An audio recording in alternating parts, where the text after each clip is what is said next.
I'd like to offer the audience a sampling of some of the media headlines that I found over the past couple of weeks. Now, the first headline, Bloomberg News on 4th of February. Singapore GDP may shrink by a tenth in 2009.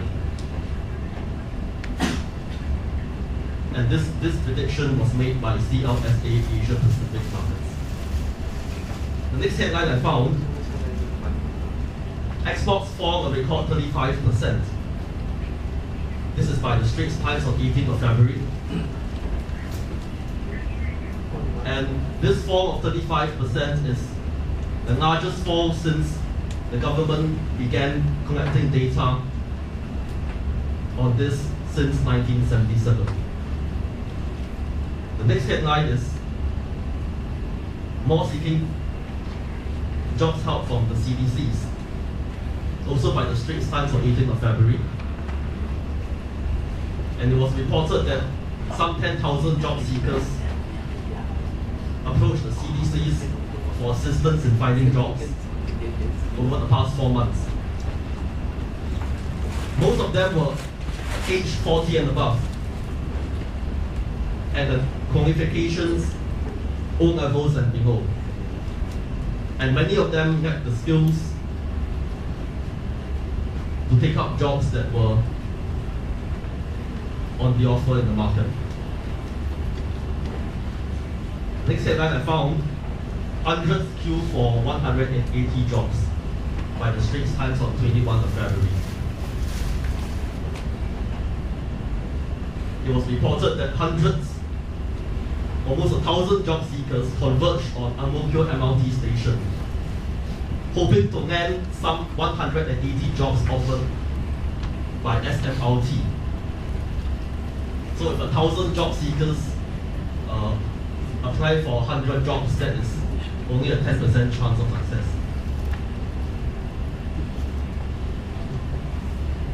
$4,300 jobs to go in the first quarter, reported in the Straits Times on 25th February. And the bulk of the retrenchments are expected to come from the electronics manufacturing sector.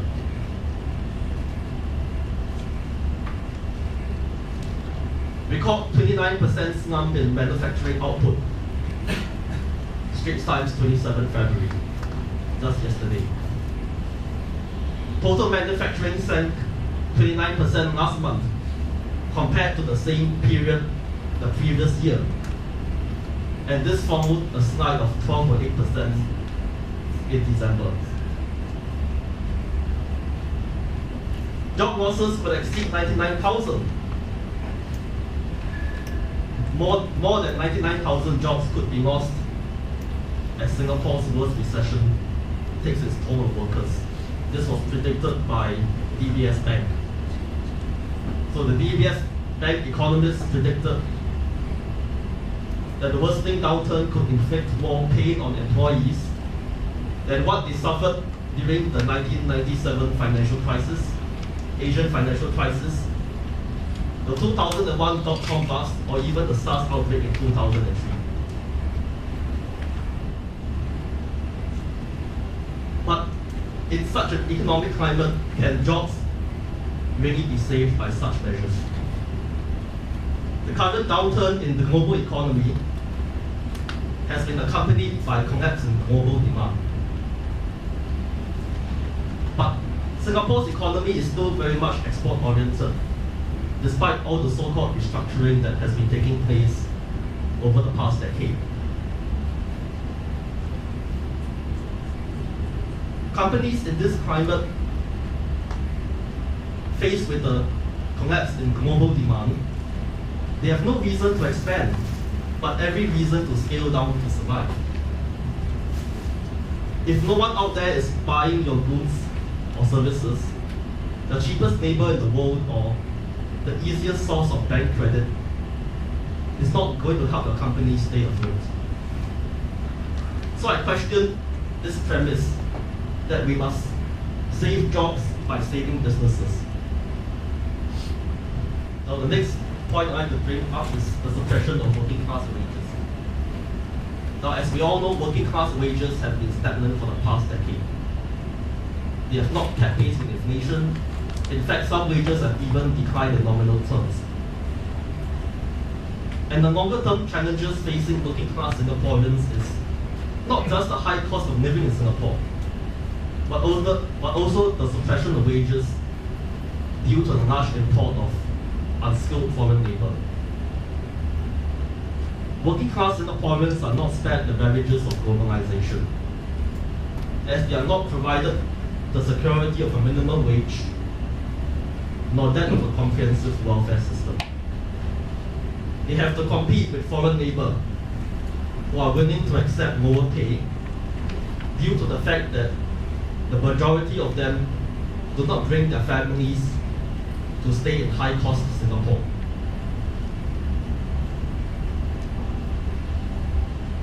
So in addition to just giving one-off budget measures to low-income families, a longer-term solution must be found to this dilemma.